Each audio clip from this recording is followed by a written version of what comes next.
শিরোনামে বলছিলাম শেষ হচ্ছে বাঙালির প্রাণের মেলা অমর একুশের বইমেলার সময় আর বাড়ছে না এবং শেষ দিনে বইমেলার খবর রাখছেন সহকর্মী পার্থ সঞ্জয় যুক্ত হচ্ছেন আমাদের সঙ্গে।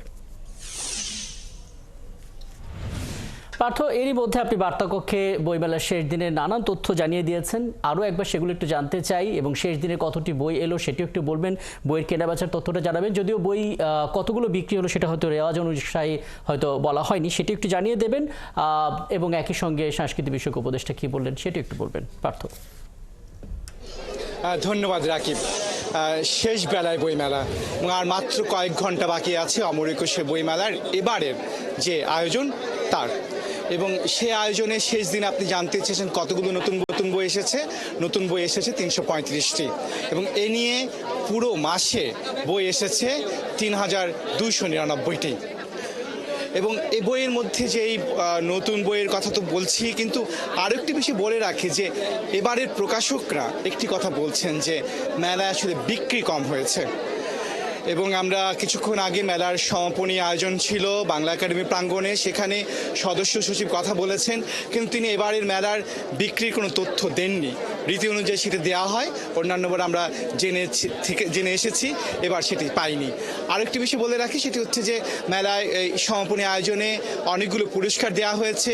এবারের কবি জসিমউদ্দিন পুরস্কার পেয়েছে, গুণী সাহিত্যিক ও কবি আল মুজাহিদি, এবং একই সঙ্গে দেওয়া হয়েছে সৈয়দ ওয়ালিউল্লাহ সাহিত্য পুরস্কার, এবং একই সঙ্গে মানসম্পন্ন বই এবং স্টল সজ্জা, নান্দনিক সজ্জার জন্য পুরস্কার দেওয়া হয়েছে। সেটি তুলে দিয়েছেন সংস্কৃতি উপদেষ্টা, এবং তিনি মোহাম্মদ মুস্তফা সরোয়ার ফারুকী তিনি বলেছেন যে তার বক্তব্যে যে বাংলা একাডেমির সংস্কারের কথা তিনি বলেছেন, এবং সংস্কার তিনি বলেছেন যে বাংলা একাডেমি তরুণদেরকে ধারণ করতে পারছে না, তরুণদেরকে সংযোগ করার কথা তিনি বলছেন, এবং সেই জন্য সংস্কৃতি একটি উপকমিটি করার কথা তিনি বলেছেন। এবং এই বিষয়গুলোর মধ্য দিয়েই আরও একটি বিষয় উঠে এসেছে, সেটি হচ্ছে যে মেলায় এবার বিশৃঙ্খলা হয়েছে। সেটি প্রকাশকরা যেমন দাবি করেছেন এবং একই সঙ্গে সেটি স্বীকার করেছেন যে বাংলা একাডেমির মহাপরিচালক মোহাম্মদ আজম, তিনি বলছিলেন যে এবারের মেলায় তিনি অনেকভাবে বিশৃঙ্খলা পরিস্থিতি তৈরি হয়েছে এবং তারা আপ্রাণ চেষ্টা করে সেটি আসলে ঠেকানো যায়নি। আর একটি বিষয় বলে রাখি যে সব্যসাচী স্টলটি বন্ধ করে দেওয়া হয়েছে, সে স্টলটি আসলে দেখা গেছে শেষ পর্যন্ত সে স্টলের দ্বারটি খোলেনি, এবং যে তদন্ত প্রতিবেদন করা হয়েছে সেটি আসলে সেই তদন্ত প্রতিবেদন আলোর মুখ দেখেনি। এবং এভাবেই বইমেলা চলছে শেষ মুহূর্তে, এবং আমরা দেখতে পাচ্ছি শেষ মুহূর্তে শেষ দিনেও পাঠকের যে ভিড় থাকার কথা সেটি আসলে হয়নি।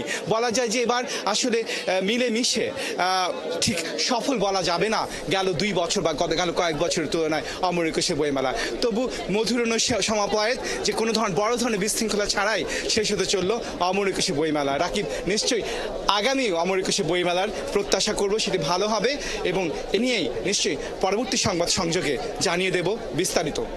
অনেক ধন্যবাদ পার্থ, অনেকগুলো তথ্য জানিয়ে দিলেন আমাদের সঙ্গে। অমর একুশে বইমেলার শেষ দিনের শেষ ক্ষণের খবর জানাচ্ছিলেন সহকর্মী পার্থ সঞ্জয়।